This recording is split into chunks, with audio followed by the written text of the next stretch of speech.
Hey, we're here at the GrowTECH Fest in Chico, California. My name's Kirk, this is Mitch, we're with Icon Coaching, and you're back at the Hard But Worth It podcast. You can hear that there's all kinds of activity going on because this place is hopping right now, and it's lunchtime. But we have Prem here with us, and he's going to spend a little bit of time telling us about what he does and his role at Growth Factor. Prem, what is that all about? Well, first of all, thanks for giving me the opportunity to sit here and talk to you guys about the company and stuff like that. Growth Factors is an investment company that I started. We invest in companies, buy majority share, and then scale them and hopefully spin them off or have exit strategies for them. Before that, I had a company called Milestone Technologies, and I started that in '97 and grew it to a couple thousand people globally and spun it off in 2015. So a lot of the learnings from all of those 20 years of mistakes to apply it now towards smaller organizations and how they scale. Would you call it, do you guys actually wrap yourself around the entrepreneur and provide resource and tools, or is it a more... Well, we do both. Okay. If it's an entrepreneur that doesn't want a full investment but just wants assistance and some investment, absolutely. But if we invest heavily, it's really hard to keep founders involved. Yeah. I hate to say it, but they're so close to it, they can't modify and change. So you need majority share. You're coming in and... At 90%, 80%. Great. Yeah. Interesting. So is there a point where you're able to establish trust and the founder slowly takes their hands off it? Yeah. Is that part of what your work is in doing that? A part of that is, it usually takes about a year or two. A year, wow. Yeah, so I went from high tech to the first company that we bought was a clothing company called Three Bird Nest. And they were small, 3 mil-ish. And since 2018 now, we're 7x that. And then we're really trying to grow and scale it. A lot of the stuff they're talking about in there, about servant leadership, about purpose and values and driving the organization together, absolutely what we do. You have to. Yeah. How does that translate from the founder to, well, when you're coming in and buying, you're in a sense, you're keeping them on board, but you're becoming this new owner, new ownership group. How do you pull that original founder energy, that purpose that got them to where they are, and pull it through into what you guys are doing? Yeah, so what we did is when we first bought the company, we would spend hours, 4-hour blocks, sitting down with the founders and the people in the organization and understanding, one, who are their customers, why do their customers buy from us, what is our purpose in life, like what they were talking about, and then trying to get as much of that from them as possible. Those are all the soft things, right? Yeah, for sure. Now, logistics and how to package an item and all of that stuff, that's all the physical stuff that we can do, but what's really key is to pull what is it that you created from a soft skill standpoint that we can document, understand, and try to replicate. Yeah, Les McEwen wrote the book Predictable Success. Yep. And it's kind of a stages of growth. But he talks about companies going through early struggle to this fun phase, which tends to be really rallied still around the original founder or the founders. It's very vertical, direct paths. And then usually there's a point of success where they move from early struggle and fun to whitewater. And there's this tension of, they had fun, but now they have some problems. And in order to push through whitewater, they got to get to predictable success. They need help, and that's a scaling process. It sounds like you might be stepping into companies who know they've been in the fun stage, and they're now in this whitewater stage, and they're not quite sure they're in it. And the decision is, do I stay in fun? Yeah. Or do I pull in people who might be able to get me into this out of whitewater on the other side, which is a little more process, scale, structure? Is that kind of how you're helping? If you take a look at our website, we talk about a barrier and we talk about the grind.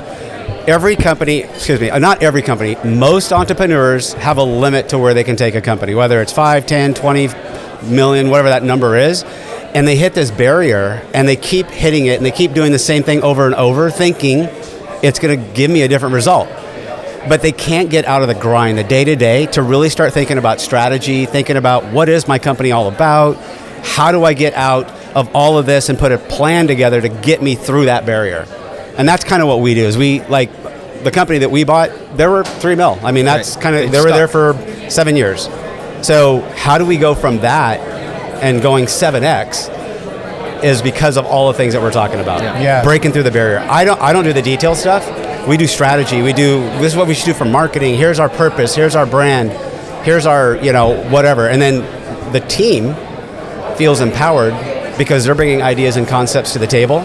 So we just execute. Yeah. There's a lot of people that like bring ideas and they fail, and that's okay.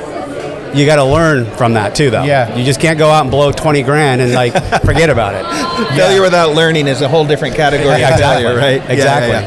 So right now, there's probably people who will be listening to this who have started a business, and maybe they're in a bit of a cycle, maybe 1 or 2 cycles, maybe they've been in there longer for 5 years, and they're getting to this question of, maybe I'm not the person, or the way that got me here isn't going to be way that gets me to where I need to go. Absolutely. How do they prepare to talk to you and your team? Like, what are some of the things they need to do to show up where you're ready to partner with that person and identify maybe a good fit there?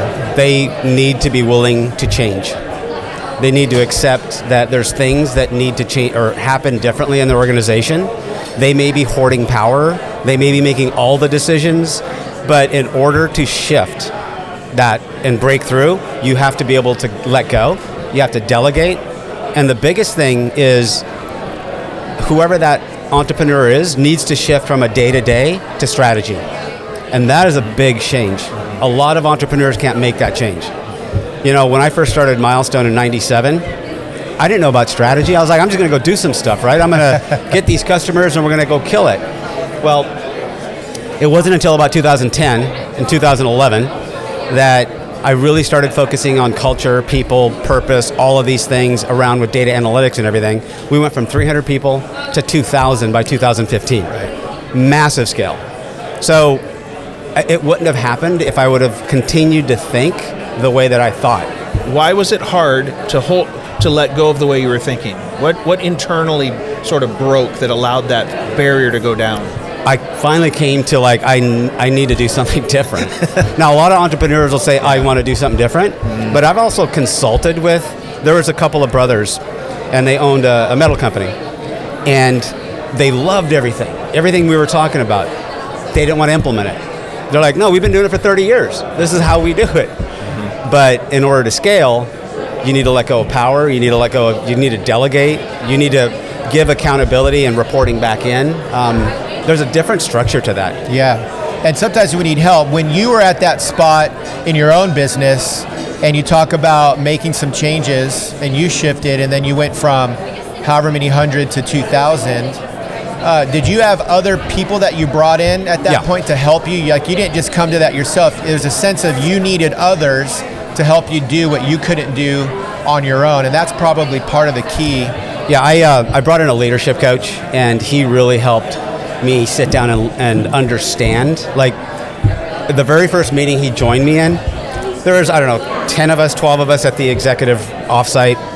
I was talking and all of this, and so after the first conversation at the break, he goes, Prem, I'm going to give you some advice. Talk less. Listen more.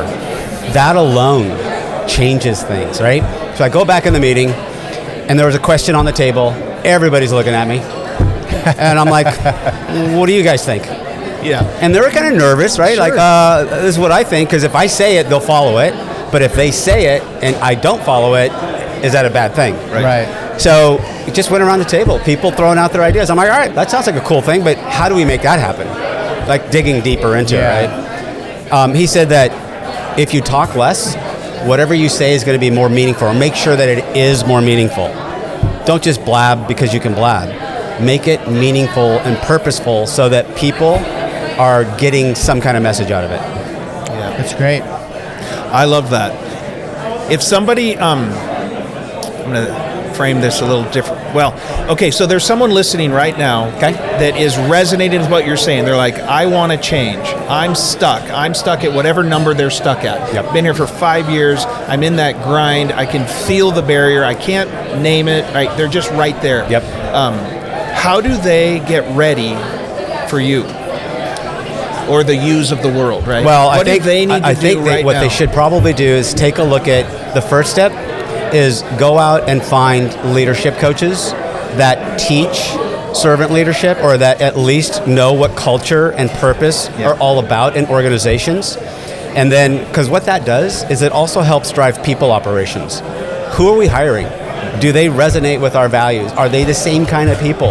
Because if you can pull that team together, you grow faster, right? That's awesome. The warriors aren't warriors because they all have different ideas. They're together because they have very similar passion. Well, first of all, basketball, but also their trust and their values are really kind of connected together. Well, that couldn't be a better commercial for Icon Coaching because this is exactly what we do with people. Oh, is it really? It is. We're executive and leadership coaches, and we sit down with people and work on that. All those questions. Why does your company exist? No, really. Yes. To make more money, take care of my family. No, your customers don't care about that. What started that path for me before I hired the leadership coach was Simon Sinek, the why. You guys know it. Yeah. I watched that. I was like, that's an interesting concept. Right. And back in 2010, it's like, that's kind of okay, so let's see what happens with this, right? So I brought the leadership coach in. I said, look, if we're going to do this, I want this to be like the backbone, like why? Right. What's our purpose, right? Yep. So at Three Bird Nest, the clothing company, right? Our purpose is to inspire you to feel your authentic self. Not to show your authentic self, but to feel it. Have you guys ever worn an article of clothing that makes you feel so damn good? Absolutely. That's what we want to have every woman feel when they wear our products. So the way we curate, the way we design our advertising, the way that we're doing placements, the way the packages go out, the way customer service supports them, it has to be inspiring. That's awesome. Well, Prem, thanks for spending some time with us today. Love what you're doing in the world. It was obviously where our heart is as well. Absolutely, man. Awesome. Thanks, man. Yeah, no problem. Thank you, guys. Yeah.